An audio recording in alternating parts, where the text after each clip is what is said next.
बिस्मिल्लाहिर्रहमानिर्रहीम अल्हम्दुलिल्लाह रब्बिल आलमीन। अस्सलाम वालेकुम मेरे मोहतरम नाज़रीन, उम्मीद करता हूँ आप सब खैरियत से होंगे। आप देख रहे हैं हमारा यूट्यूब चैनल हिकमत और रूहानियत के राज। मोहतरम नाज़रीन, आज की हमारी ये ख़ास वीडियो ऐसे ख़वातीन व हज़रात के लिए है जो बीमार रहते हैं, छोटे हैं या बड़े। बुखार जान ही नहीं छोड़ता और आप बेशुमार टोटके और अद्वियात इस्तेमाल कर चुके हैं और आपको फ़ायदा नहीं हो रहा, तो ये आसान और नहायत ही सस्ता घरेलू टोटका आज़माएं। इंशाल्लाह बुखार सर्दी का हो या गर्मी का या किसी भी वजह से बुखार हो, इंशाल्लाह फ़ौरन उतर जाएगा। इसके लिए आपको सिर्फ़ 3 चीज़ों की ज़रूरत होगी जो यकीनी तौर पर हर घर में मौजूद होंगी: सब्ज़ इलायची, अरके गुलाब और पानी।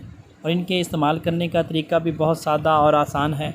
इससे पहले मेरे मोहतरम नाज़रीन से गुजारिश है कि अगर आपने अभी तक हमारा यूट्यूब चैनल हिकमत और रूहानियत के राज़ को सब्सक्राइब नहीं किया तो जल्दी से सब्सक्राइब कर लें और साथ में इस घंटी के निशान को दबाना ना भूलें ताकि हमारी हर नई आने वाली वीडियो को नोटिफिकेशन सबसे पहले आपको मिले। शुक्रिया। इसके लिए सब्ज़ इलायची के चंद दाने 1 कप पानी में अच्छी तरह उबालें।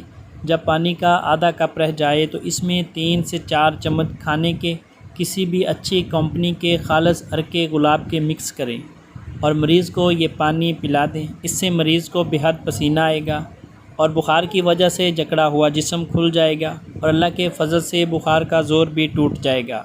उम्मीद करता हूँ आपको हमारी ये वीडियो ज़रूर पसंद आई होगी।